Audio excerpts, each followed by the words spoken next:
There is a doctrine called the reason of state, that whatever is necessary to defend the state's survival must be done by the individuals responsible for it. Doesn't that take precedence over this 18th century set of values? I think the survival of the state is what the Constitution is about. The reason of state argument is a very slippery thing, and at heart, at best, amoral. The idea amoral? Oh, you bet. I would say it ranges from amoral on the good side to just basically immoral. Assume I'm president, and I'm going to say, Professor Firmage, that's all wonderful, but I deal in an ugly world. The United States is a wonderful place, relatively, because of this document, because of the values the founders inculcated in us. But the world beyond these borders is a pretty ugly world. People don't like us, people don't share those values, people are out to get us. And if I don't do the ugly things that are necessary to protect us from an ugly world, you won't be able to exercise the right of free speech out at that university. I would say poppycock, Mr. President. That is simply nonsense. The whole fight is over means, not ends. Every president with every good intention and every tyrant with whatever his intention has used precisely the same argument. That is, don't constrain me by means and I will get you there safely and well. And I think any time we accept a reason of state argument to justify means that are totally incongruent with the values of our state, we're on the high road to tyranny, and we deserve to be there. Our nation was born in rebellion against tyranny. We are the fortunate heirs of those who fought for America's freedom and then drew up a remarkable charter to protect it against arbitrary power. The Constitution begins with the words, "We the people." The government gathers its authority from the people, and the governors are as obligated to uphold the law as the governed. That was revolutionary. Listen now to the voices of some people who believe the fight for freedom isn't over. I'm a citizen of this country. That's the highest thing you can be.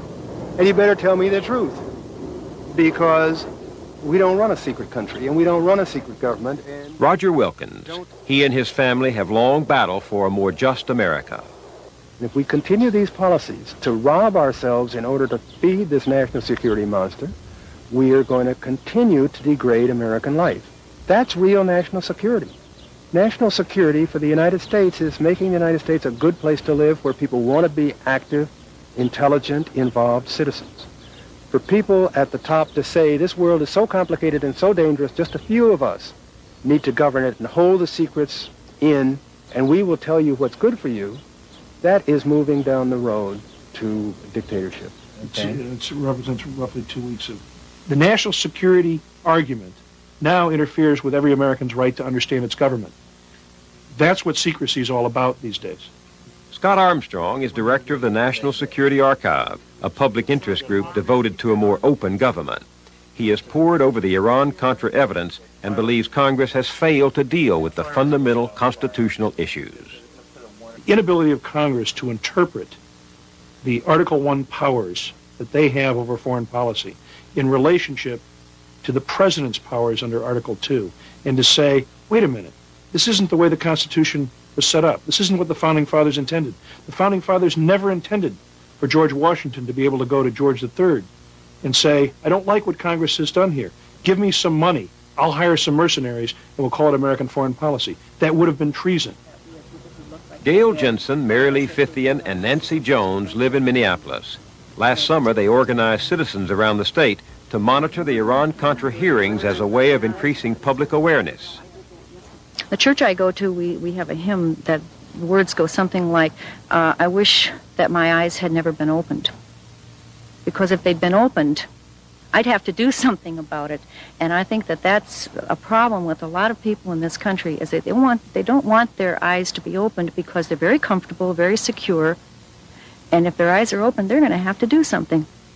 The people that we're talking to have quite, they recognize that we're only talking about subverting the Constitution, that's all. The American people are part of the checks and balances. It's not just the executive branch and the Congress and the judicial branch. The people have a role, too. I grew up just feeling as though the system out here is pretty hunky-dory. All you have to do is admire it and respect it and let it keep operating. We'll always have freedom. We'll always have democracy. We'll always have free elections. I've got a question. you know, that's going to continue unless I decide to go for it and keep on effecting change. Pete Edstrom is a dairy farmer in Wisconsin, a believer in the American way. With his pastor and other farmers, he started a newspaper to rally their neighbors to community action. If there's anything I want my children to understand, it's the concept of the old town meeting type of politics where people do it. People are involved. People are informed. I think that probably the problems this country are in right now, the hearings are a classical example, are clearly a case of an American people not having been involved. I would like to welcome all of you here this afternoon to the Wisconsin Valley Fair. Walter John Chilson is a Republican state senator in Wisconsin, a popular conservative who says the hearings this summer forced him to reconsider his support for U.S. policy in Central America. When you've been a Republican for 20 years and you like to say that the Republicans are the best guys, the guys in the white hats, and the recognition that indeed in this very important situation that wasn't the case, that the policy was dead wrong, I felt an obligation to speak out. Senator Chilson's change of heart was personal and political. At the urging of Liz, their daughter, he and his wife went to Central America to see for themselves.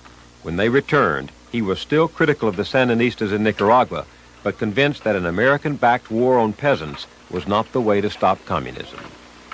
There's a great danger that in this country we would accept automatically things that are said to us in a doctrinaire fashion, you know, that we've got to be fighting communism, and so that can be the whitewash that can cover up a multitude of sins. I think that's a strong evidence that is what was going on, and we can't be fighting for democracy in Central America and seeing it lost back here at home, you know, and seeing it shredded back here at home.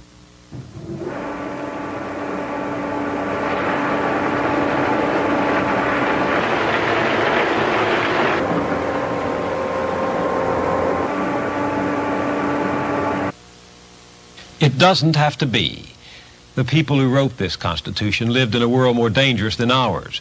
They were surrounded by territory controlled by hostile powers on the edge of a vast wilderness. Yet they understood that even in perilous times, the strength of self-government was public debate and public consensus.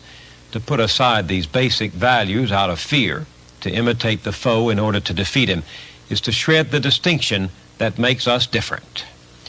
In the end, not only our values but our methods separate us from the enemies of freedom in the world. The decisions we make are inherent in the methods that produce them. An open society cannot survive a secret government.